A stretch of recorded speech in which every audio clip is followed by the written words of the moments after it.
السلام علیکم سامعین، 2 محرم الحرام کی تاریخ شروع ہو چکی ہے۔ 17 جون ہے۔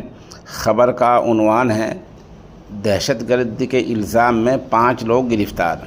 پہلے عرض کر دوں کہ ہماری یہ رپورٹ پورے طور پر پولیس رپورٹ پر مبنی ہے۔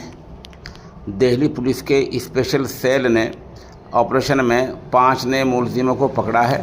پولیس کے مطابق یہ پورا گروہ پاکستان میں مقیم ISI ہینڈلز شہزاد بھٹی کی ہدایت پر کام کر رہا تھا۔ اس گینگ کا مقصد ہندوستان میں عدم استحکام پھیلانا اور سیکورٹی ایجنسیوں کو نشانہ بنانا تھا۔ گرفتار ملزموں کی پہچان سہیل، سونو مینا، سچن کمار مینا، محمد کیف اور محمد ریحان کے طور پر ہوئی ہے۔ پولیس نے ان کے پاس سے 5 پستول اور کارآمد کارتوس، پاکستان کے حمایت یافتہ نیٹ ورک سے منسلک پوسٹرز اور کئی مجرمانہ ویڈیوز برآمد کی ہیں۔ تفتیشی ایجنسیاں اب ان کے ڈیجیٹل اور مالیاتی نیٹ ورک کی بھی چھان بین کر رہی ہیں۔ اسپیشل سیل کی جانچ سے یہ بات سامنے آئی کہ ملزموں کو دہلی اور آس پاس کی ریاستوں میں پولیس اہلکاروں کی جاسوسی کرنے کا کام سونپا گیا تھا۔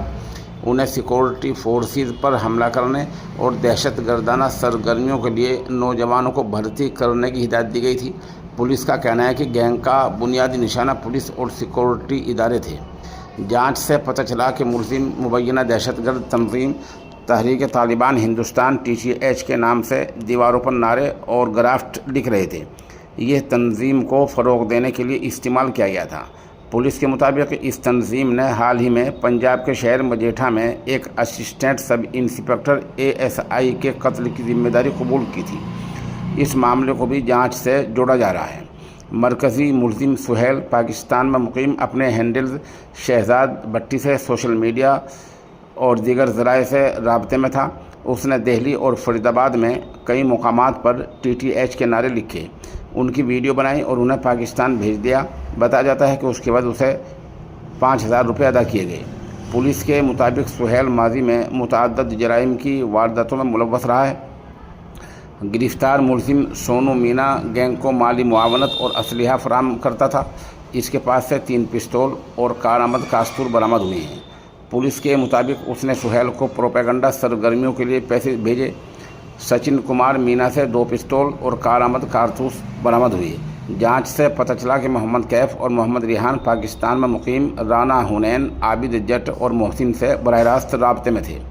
انہیں تھانوں، سیکورٹی کیمپوں اور دیگر حساس مقامات کی چھان بین کرنے کی ہدایت دی گئی تھی۔ پوسٹر لگانے اور پولیس اہلکاروں پر فائرنگ کرنے جیسی کارروائیوں کو انجام دینے کے منصوبے بھی بنائے جا رہے تھے۔ اسپیشل سیل کی جانچ میں یہ بھی انکشاف ہوا ہے کہ محمد ریحان کو پولیس اہلکاروں پر حملے کرنے کے لیے 3 لاکھ روپے کا لالچ دیا گیا تھا۔ ایجنسیوں کا خیال ہے کہ یہ گینگ پیسے اور بنیاد پرست پروپیگنڈے کے ذریعے نوجوانوں کو بھرتی کرنے کی کوشش کر رہا تھا۔ اس نیٹ ورک کا مقصد دہشت گردی کی سرگرمیوں کے لیے مقامی ساتھیوں کو بھرتی کرنا تھا۔ واضح ہے کہ دہلی پولیس نے پہلی بار 16 جون کو پاکستان کے حمایت یافتہ اس نیٹ ورک کو بے نقاب کیا تھا۔ اس کارروائی میں 7 ملزموں کو گرفتار کیا گیا تھا، جبکہ اس سے پہلے شعیب، انمول رائے عرف انو اور روی کشیپ کو بھی گرفتار کیا گیا تھا۔ اب تک پولیس نے 5 پستول، 41 کارتوس، 7 موبائل فون اور 1 اسکارپیو کار برآمد کی ہے۔ تفتیشی ایجنسیوں کا خیال ہے کہ موبائل فون اور ڈیجیٹل ڈیٹا غیر ملکی رابطوں اور نیٹ ورک کے دیگر ارکان کے بارے میں اہم معلومات فراہم کر سکتا ہے۔